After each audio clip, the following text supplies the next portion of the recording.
Meus irmãos, graça e paz a todos, estamos aqui para mais uma super dica de leitura de mais um lançamento da editora Vida Nova e eu falo sem medo de errar. A editora Vida Nova hoje é a melhor editora do Brasil. Isso aí é sine qua non porque está trazendo muita coisa boa depois que o Jonas Madureira assumiu a coordenação editorial é só obra de peso. E esses comentários exegéticos, olha, são maravilhosos, tá? Eles vão trazer todo o Novo Testamento e também o Antigo Testamento. Isso aí já vale muito, né? E esse comentário é de Gordon Fee, comentário exegético, Filipenses, Gordon Fee. Ele faleceu no dia 25 de outubro e vai fazer um mês, né? Hoje faz um mês praticamente, né? Hoje é dia 25.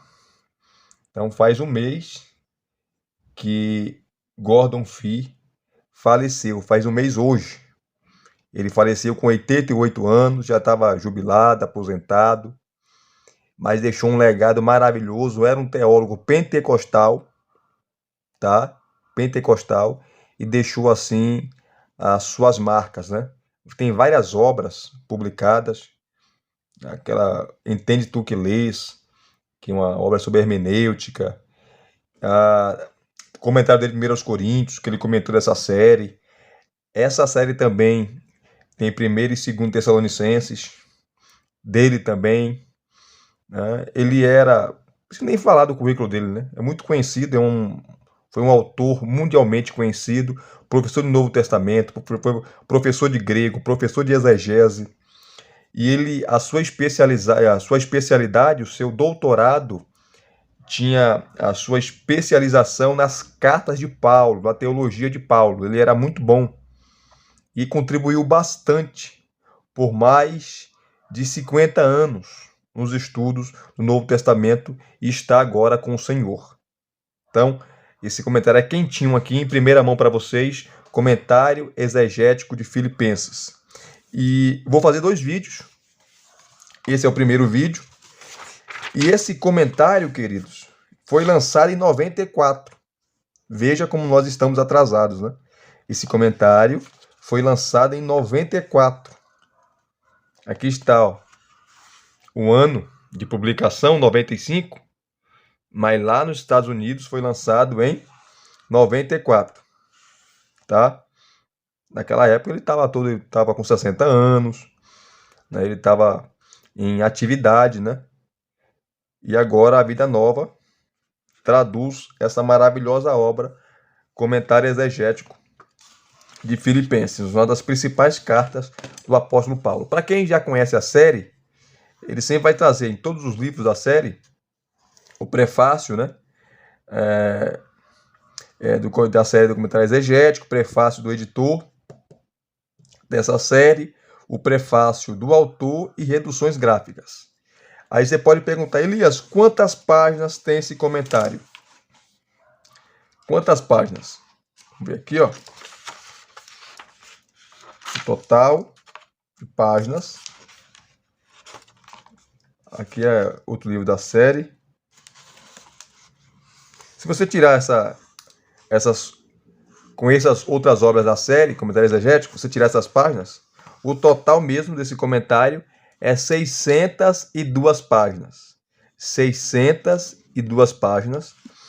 E um livro que só tem 4 capítulos, você ter comentários de 600 páginas é muita coisa. É muita coisa, tá?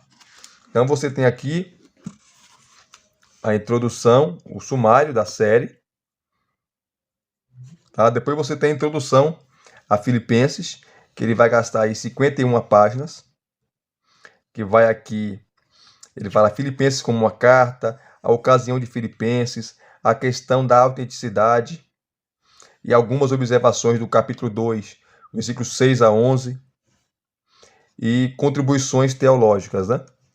Depois ele vai trabalhar texto, exposição e notas. Ele trabalha por perícope, versículo a versículo, capítulo por capítulo, parte por parte, tá? Comentando baseado no texto grego. Uma tradução dele do texto grego de Filipenses, tá? Então tá aqui o sumário, como todo comentário traz, né? Aqui, ó, o sumário completo da carta aos Colossenses. E aqui você vai ter no final, ó, bibliografia, você vai ter o índice de passagens bíblicas, o índice de autores, índice de fontes extras bíblicas antigas, índice de palavras gregas e o índice remissivo. Deixa eu pegar o índice de palavras gregas, está na página lá no final, 591. Vou mostrar para vocês, né? 591.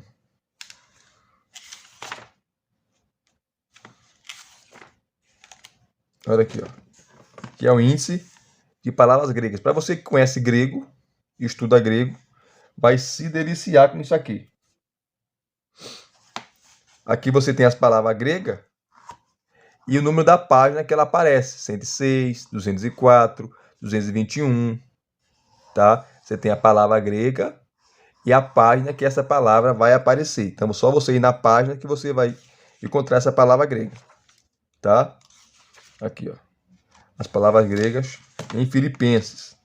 Depois você vai ter o índice remissivo. O que é o índice remissivo?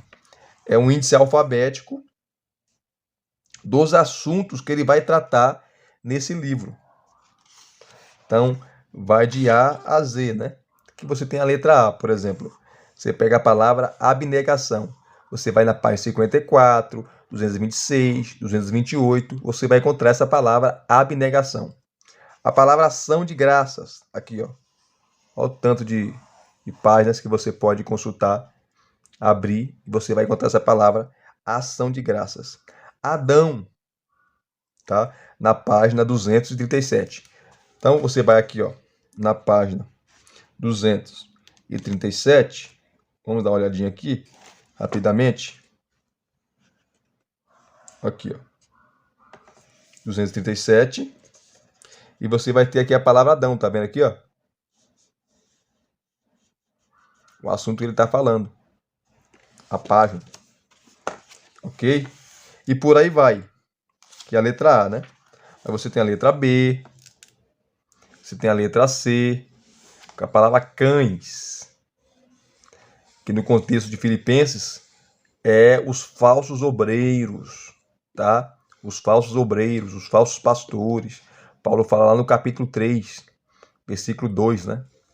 De Colossenses, os falsos obreiros. Tá? E você vai lá na página 9, 53 e assim sucessivamente. Tá ok? Vamos aqui na introdução.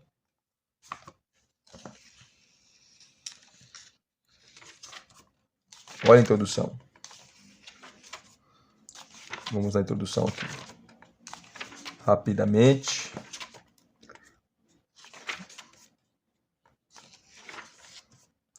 Aqui, introdução a Filipenses.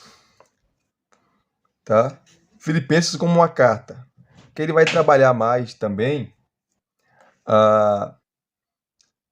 Porque a arqueologia já mostrou isso, né? Milhares de cartas que foram escritas naquela época sobre diferentes assuntos que tem tudo a ver com as cartas de Paulo, né? Não só de Paulo, mas as cartas ali do Novo Testamento. E quem conhece essa série também sabe que é milhares de notas de rodapé, citando outros autores, citando obras, citando grego e por aí vai. Então, Filipenses como uma carta, ele vai trabalhar aqui. Filipenses e a escrita de cartas na antiguidade, como que era, ele vai trabalhar aqui. Aí ele vai trabalhar as possibilidades, ó. Filipenses como uma carta de amizade, tá? Olha o tanto de nota de rodapé aqui, maravilhoso.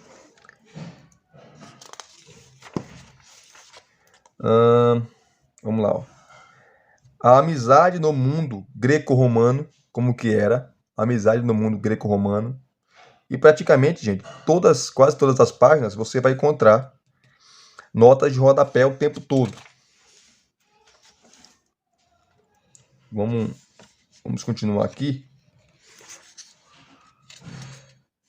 Tá? Ó, a questão dos oponentes. A questão dos oponentes ali que aparece na carta. Os inimigos, né? Do apóstolo Paulo. Ele vai trabalhar de forma bem exaustiva mesmo. Olha as notas de rodapé. Que maravilha. Olha o tanto de coisa. Depois aqui, ó, quarto ponto. Filipenses com uma carta de exortação moral. Ele trabalha essa questão. Sexto aqui, ó. Deixa eu botar aqui para vocês verem melhor. Aqui, ó. Filipenses com uma carta exortatória de amizade cristã. Tá? Aqui ele coloca um gráfico, né? A carta de Filipenses, você tem Cristo. No centro você tem o Evangelho. Paulo na prisão em Roma. Filipos. Aí você tem sofrimento e oposição. Depois alguma inquietação interna. Né?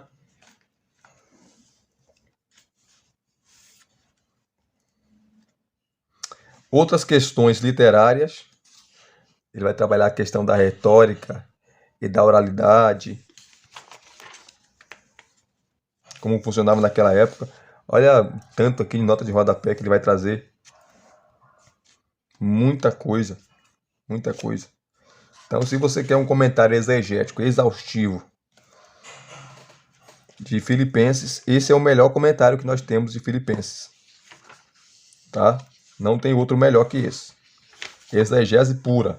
Depois você vai ter o uso do Antigo Testamento, da carta de Paulo aos Colossenses. Aos Colossenses, ó. Aos Filipenses.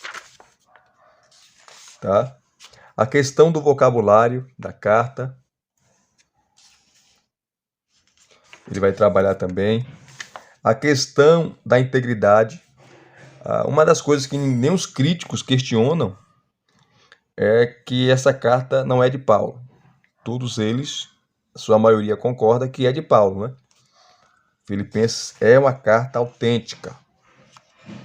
Isso aí é sine qua non. Vamos continuar aqui, ó. Depois ele vai trabalhar aqui, ó, a questão do texto de Filipenses, tá?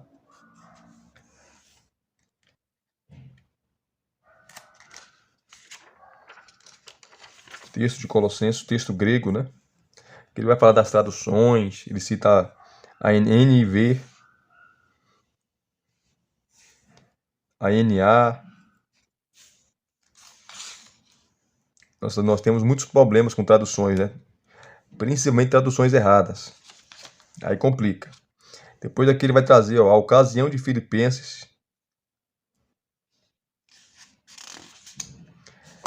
A cidade e sua população, lembrando que o nome não era Filipenses, o nome da cidade antes era Crênides. Tá aqui, ó, Crênides, que colocou esse nome, né, foi alguns colonizadores gregos da ilha de Tarsos, que morava lá em 360 a.C. A cidade foi tomada em 356 por Filipe da Macedônia, que foi o pai de Alexandre o Grande, e renomeada em sua própria homenagem. Em homenagem ao pai de Alexandre o Grande, Filipe da Macedônia, foi colocado o nome de Filipenses. Tá? Uma importante cidade, uma colônia romana, uma cidade rica. Os habitantes ali receberam a cidadania romana. Então tinha o orgulho, né? O orgulho ali de ser uma cidade, uma colônia romana. Ele explica aqui detalhes. Depois ele vai falar da situação da igreja, tá? A sua história, como começou, que está relatada ali em Atos, capítulo 16, do 11 ao 40, que é a segunda viagem missionária de Paulo. Ele explica aqui e a fundação da igreja, tá? Que é bem detalhado mesmo, viu? Ele detalha aqui.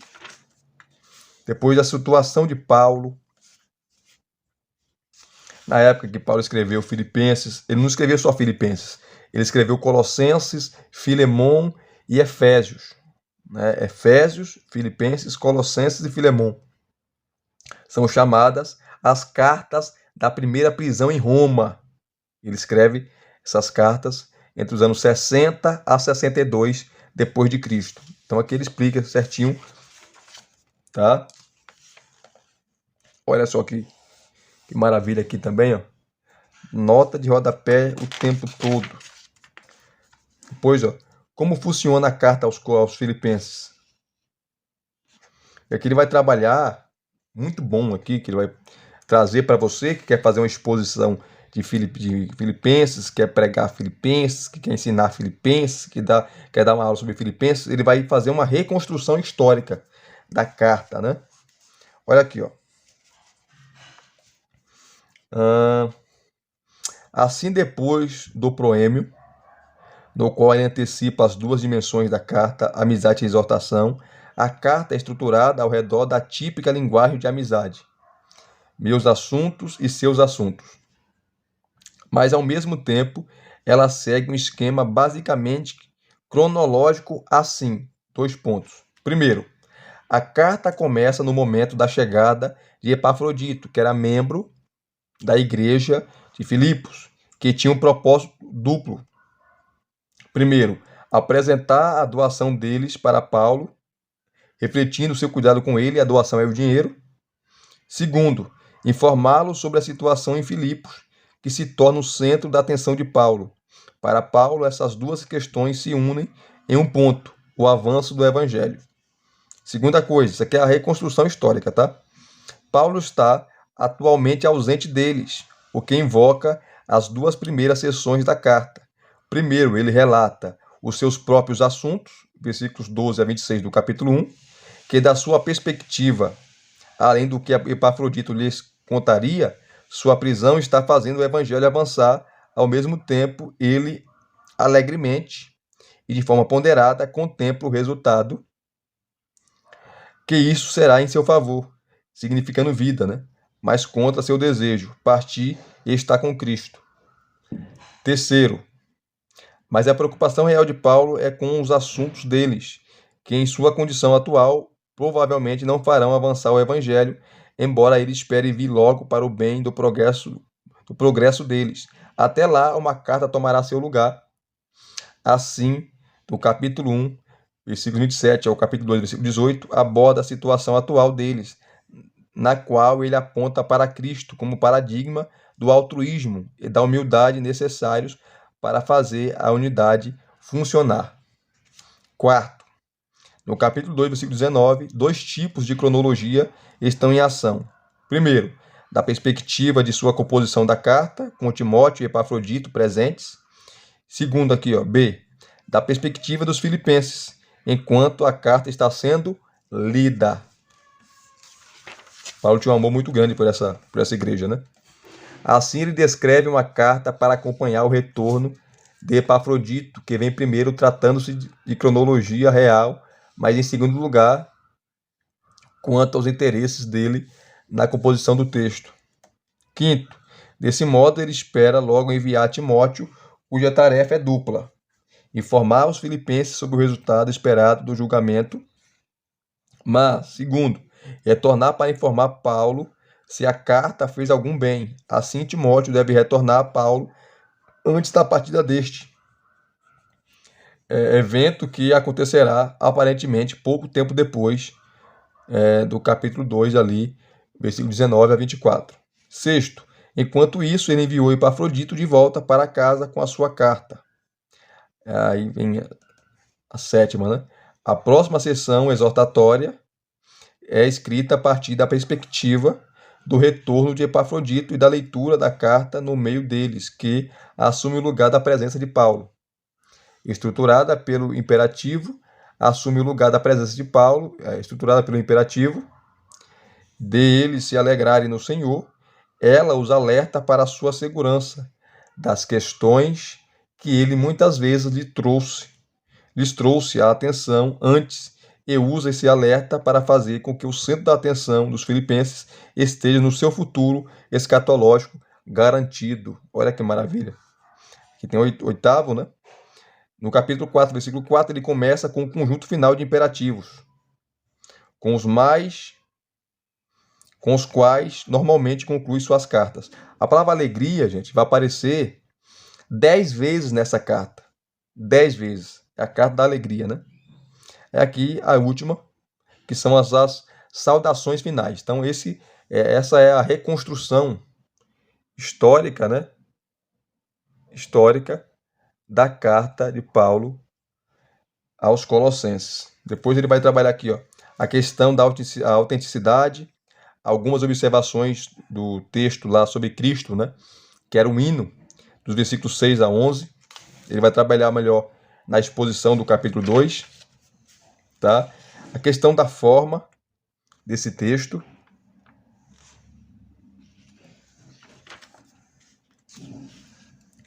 A questão do contexto e autoria. Tá? Quais são os inimigos de Paulo ali, né?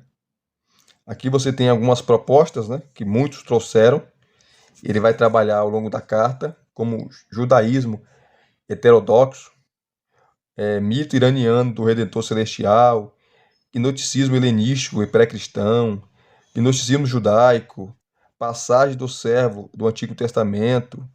Aqui você tem o nome dos teólogos que defendem, né, essas posições. Relato de Adão em Gênesis, especulação de sabedoria judaica helenística, enfim. O que não falta é suposições para os falsos obreiros ali que estavam perturbando a igreja de Filipos. E Paulo cita no capítulo 3, né? Muito bom. Depois você tem contribuições teológicas e o evangelho, tá? Paulo menciona a palavra evangelho ali várias vezes na carta, né? São 4 capítulos, mas aparece várias vezes, né? As boas novas de salvação. A Trindade como chave teológica na carta aos Filipenses, ele vai citar aqui, tá maravilhoso. O papel do Pai, o papel do Filho e o papel do Espírito Santo. Depois você vai ter aqui, ó, o papel central de Cristo, né? Paulo tinha uma cristologia muito centrada. Depois a estrutura escatológica da carta, a vida cristã. E aqui começa o texto, exposição e notas. Quem tem essa série de comentários sabe, né? Essa mãozinha aqui, ó, a cada capítulo ou sessão que se encerra, ela vai apontando para a sessão que será introduzida. Nesse caso, o capítulo 1, versículos de 1 a 11, né? Que ele vai trabalhar as questões introdutórias. Então você tem aqui as notas de rodapé. Você tem aqui, ó, ele vai dar uma introdução maravilhosa, sempre essa parte em negrito, né? Toda a série trabalha assim, em negrito, uma pequena introdução ao assunto para depois começar. A saudação, capítulo 1, versículos 1 e 2. Você tem aqui, mais uma vez, em negrito, uma introdução e o texto e exegese e exposição, que é o texto, né? Olha só. Paulo e Timóteo, servos de Cristo Jesus, a todos os santos em Cristo Jesus, em Filipos, junto com os supervisores, que também é a palavra bispo, supervisor, e diáconos, graça e paz da parte de Deus, nosso Pai, e do Senhor Jesus Cristo. Tá? Ele já começa a trabalhar aqui, ó, o capítulo 1, versículo 1. Vocês estão vendo aí. Aí ele começa a exposição do versículo.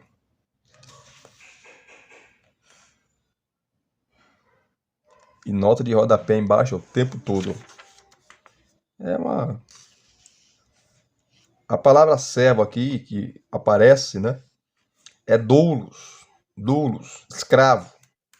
Assim como os escravos daquela época eram subordinados à vontade do seu senhor, não tinha vontade própria, Paulo pega essa palavra e fala que ele é escravo de Cristo, logo ele não tem vontade. A vontade dele é a vontade de Cristo. ele está atrelado a Cristo, ele está amarrado a Cristo. Paulo usa muito isso, né? Doulos.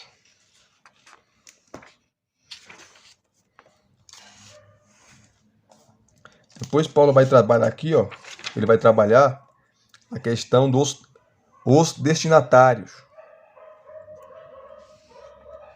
tá? Aí vai trabalhar a palavra santos, que é a palavra hagios no grego. A exegeta, esse camarada era um exegeta fora de série, né? Não é à toa que ele foi um dos grandes eruditos em Novo Testamento, né? Era um monstro na exegese, era diferenciado mesmo. Está com o Senhor. Deixa eu pegar aqui o bispos e diáconos, né? A expressão que Paulo vai usar aqui.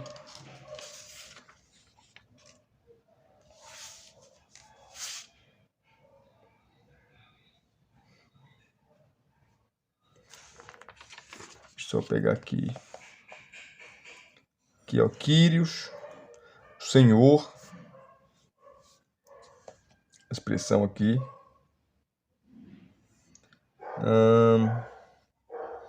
Aqui, ó, supervisores, né?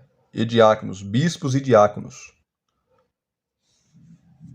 Ele vai falar, surpreendentemente, essa primeira designação desse tipo nas cartas de Paulo. Mas surpreendente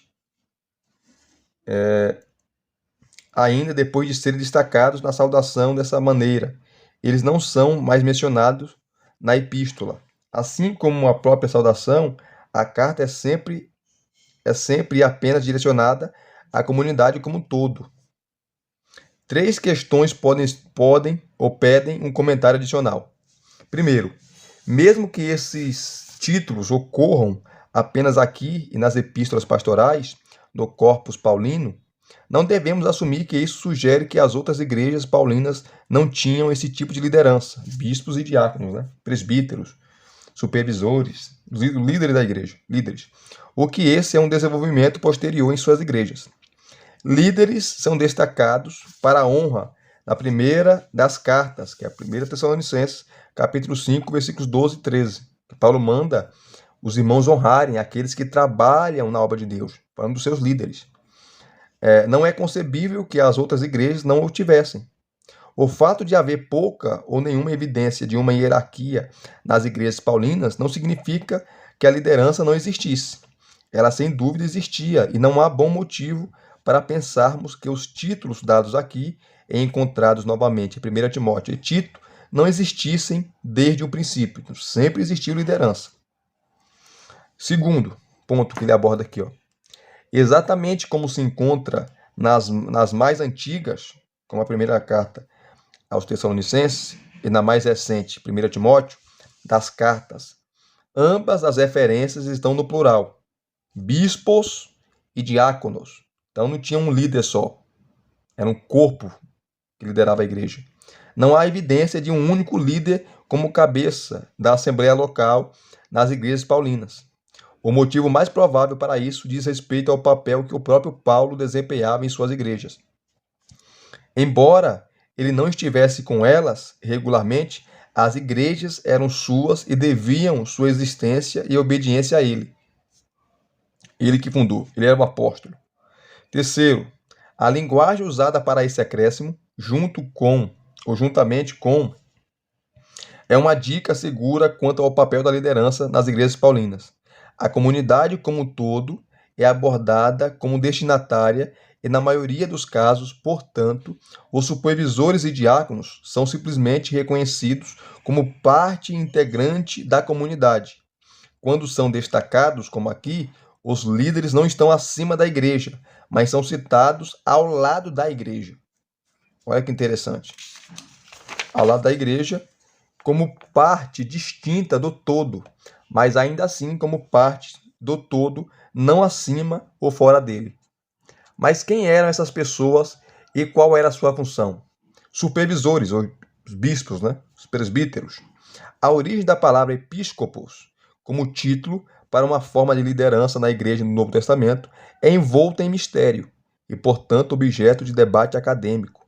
Mas há poucos questionamentos de que, no uso paulino, como em todas as suas designações de líderes da igreja, o termo denota, acima de tudo, uma função, não uma posição. Então não é um título, é uma função. A primeira pista para compreender isso está no verbo no qual a palavra é derivada, cujo significado primário é visitar, no sentido de tomar conta ou cuidar de alguém. Assim, no discurso de Atos, capítulo 20, versículo 28, relata-se que Paulo incentivava os anciãos de Éfeso a cuidar do rebanho, dentre o qual, não sobre o qual, o Espírito Santo os colocou como episcopoi, para que pastoreiem a igreja de Deus. Embora não se deva duvidar das implicações desse uso como título, o destaque recai sobre a função. Em 1 Timóteo 3 e Tito capítulo 1, embora a preocupação seja com as qualificações de caráter, mesmo assim, eles são descritos como aqueles que cuidam, pastoreiam a igreja de Deus. Tá? Bispo, né, o supervisor, aquele que olha por cima, né, aquele que vigia, aquele que lidera, aquele que ensina, aquele que prega. A natureza dessa designação, junto com o fato de que ela ocorre na primeira posição, faz com que seja razoavelmente certo que aqueles que portavam esse título, supervisores, bispos, né, desempenhavam as principais funções de liderança na igreja local. Não era um líder só, gente. Paulo é no plural a palavra. Supervisores, bispos. Eles provavelmente eram responsáveis por cuidar das pessoas na maioria dos sentidos desse termo, incluindo administração, hospitalidade e cuidado pastoral. Olha só. Aí depois vem a segunda, né? Diáconos. Esse é o termo mais difícil porque Paulo utiliza de várias formas diferentes.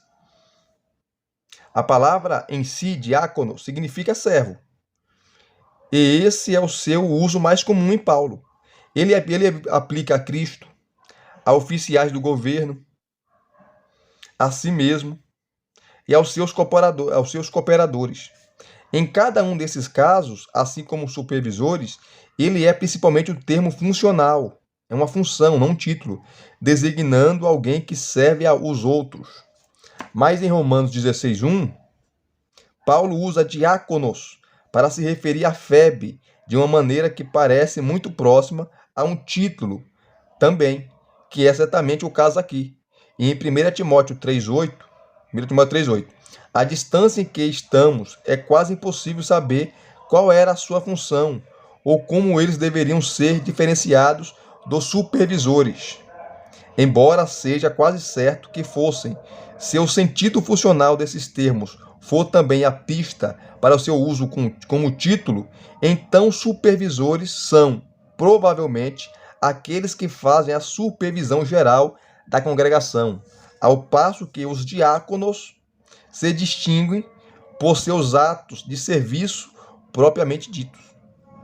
A questão definitiva, mas por fim irrespondível, segundo Fi, é por quê?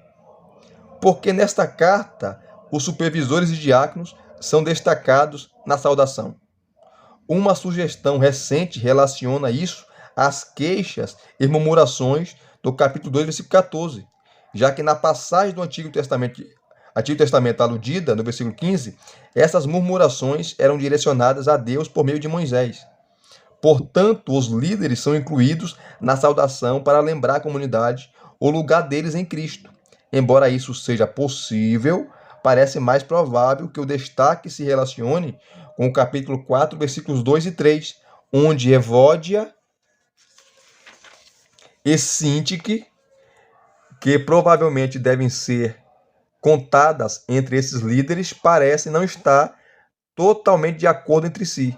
Assim como o todos com o qual a saudação inicia, quanto ao acréscimo de com os supervisores e diáconos, ao fim, antecipa um problema do atrito que surgiu nessa comunidade, talvez dentro da própria liderança, como Evódia e Sintique. Olha que maravilha, gente, que exposição maravilhosa. Aí vem o versículo 2, que ele vai explicar também, tá? E assim sucessivamente. Aí começa agora a ação de graças, que é os versículos 3 a 11. 3 a 11. Tá? Ele sempre começa com uma introdução. Aqui, ó. Para depois a exposição. E aqui, ó, em negrito, você vai ter, antes de ele começar a comentar, tem as subdivisões, como primeiro, a oração como ação de graças pela cooperação do Evangelho, no Evangelho, versículos 3 a 8. E a segunda subdivisão, a oração como petição, pelo aumento do amor e frutificação, versículos de 9 a 11. Então aqui, ele vai trabalhar a primeira, né? Oração como ação de graças, pela cooperação no Evangelho, versículos 3 a 8. Mais uma vez ele começa aqui, ó, ele vai trabalhar uma introdução, a perícope. Olha aqui, ó. E depois da introdução, você tem a exegese e exposição, versículos 3 a 8, né? 3 a 8. E aqui, ó, nós de rodapé citando o texto grego, papiro, manuscrito, que ele era especialista, né? Em grego, em manuscrito e por aí vai. Aí ele começa o comentário do versículo 3 e assim sucessivamente. No segundo vídeo, eu estarei fazendo o comentário, né? Lendo para vocês o comentário dele, do capítulo 2, versículo 6 a 11. Que ele comenta, né? Que ele comenta ali sobre aquele famoso hino, né, que Paulo vai citar, a humildade de Cristo, porque Paulo cita aquilo e por aí vai, tá certo? Se vocês gostaram do primeiro vídeo, tá? Deixe aqui o seu comentário, deixe o seu like, se inscreva no canal se você não é inscrito e acione o sininho para receberem todas as notificações, tá certo? Graça e paz mais uma vez, muito obrigado a todos, até os próximos vídeos, querendo Deus.